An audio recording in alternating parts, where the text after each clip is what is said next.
not all of us are called to work for the poor. We should be affirming one another's ministry and cheering each other on. This is not a Christian nation, or we'd act like it. Because I often hear people say, this is supposed to be a Christian nation. I hope not. The ramifications of that are frightening.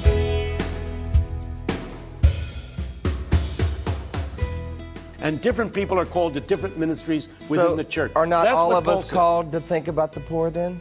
All of us are called to think about the poor, but not all of us are called to work for the poor. Okay. In short, here is a group of people over here. All the rest of us would be saying, what do you need? How much money can we give you? How can we hold you up in prayer? What particular problems are you dealing with? Let me give you an example of what I'm talking about. We run an inner city program in Philadelphia, in Camden, New Jersey, in Philadelphia.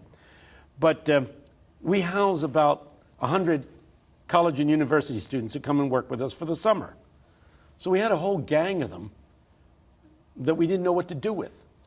The Bishop of Camden called me and said, we have a convent. There are only 5 old nuns left in this convent. It can house about 150 people.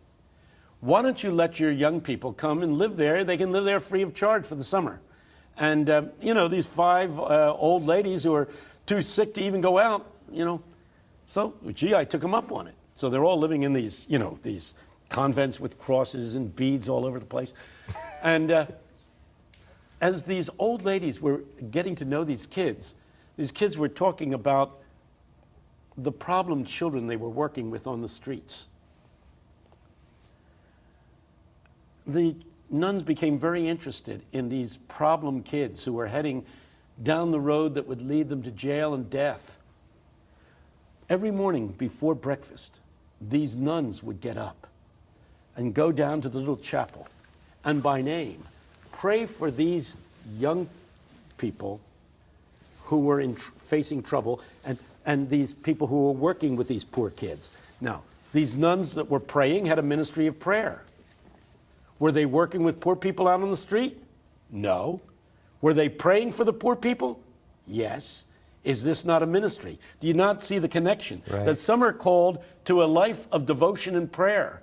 That doesn't mean that they are disconnected from those who have other ministries in the church. We should be affirming one another's ministry and cheering each other on. If we just do evangelism and not do social work, we're failing. If we just do social work and not evangelism, we're failing. If we do those things and don't provide counseling and marital help and sex education, we're failing. There are so many things that need to be done, and we need to, as churches, figure out who can do what and get the church organized. 4th chapter of Ephesians.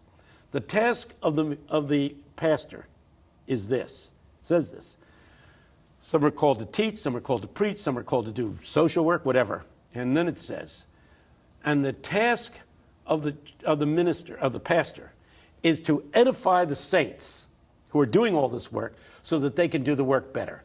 The pastor of the church should be up here helping each of these groups carry out its ministry, helping each group to cheer on the other groups.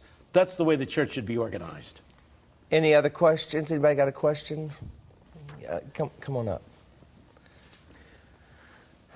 They have a lot of older students here. Yeah, seriously.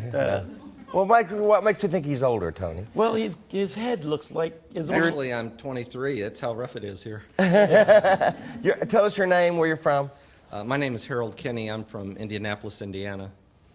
The question I had was, I saw a soundbite where President Obama stated emphatically that we are not a Christian nation. While I understand it's not good to have a state-sponsored church, we were founded on the Judeo-Christian ethic of personal responsibility and personal freedom. And to me, what he said gave me the impression he was embracing all religions. We accept religions, we accept no religion. But to embrace all religions is to embrace no religion.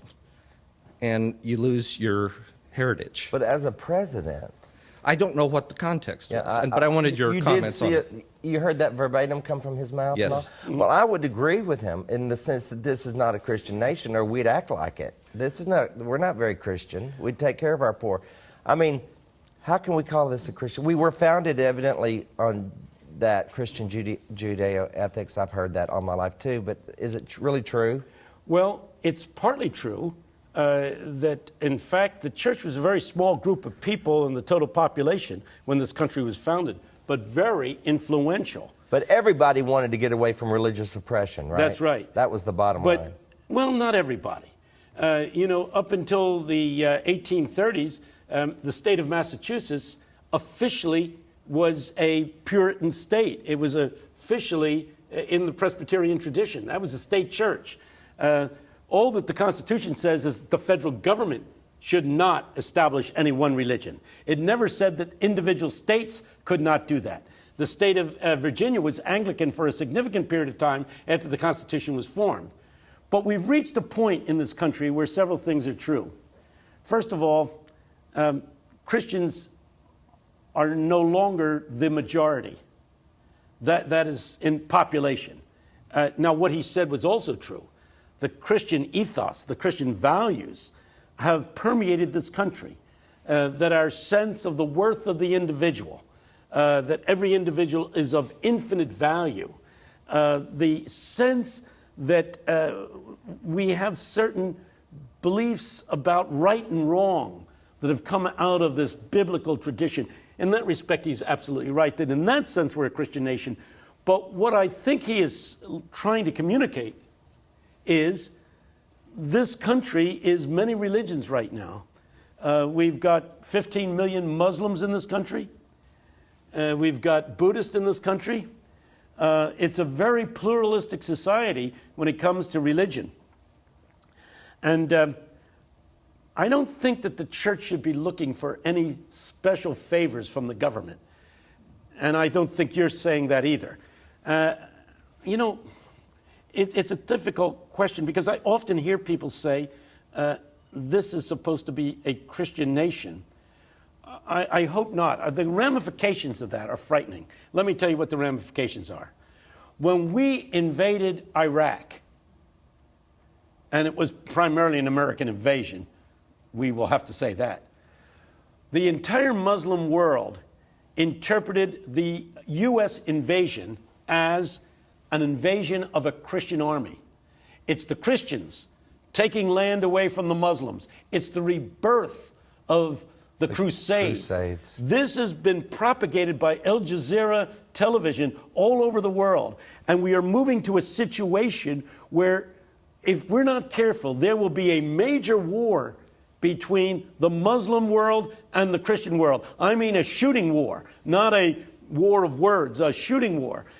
People like Samuel Huntington at Harvard wrote the book A Clash of Civilizations, where he really predicts that this is going to happen.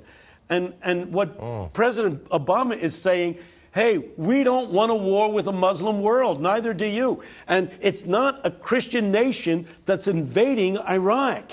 It's not a Christian nation. That's what he's really saying. It's not a Christian nation. It's America invading Iraq, and you must not think that it's a Christian army. It's not a Christian army. It's a secular army.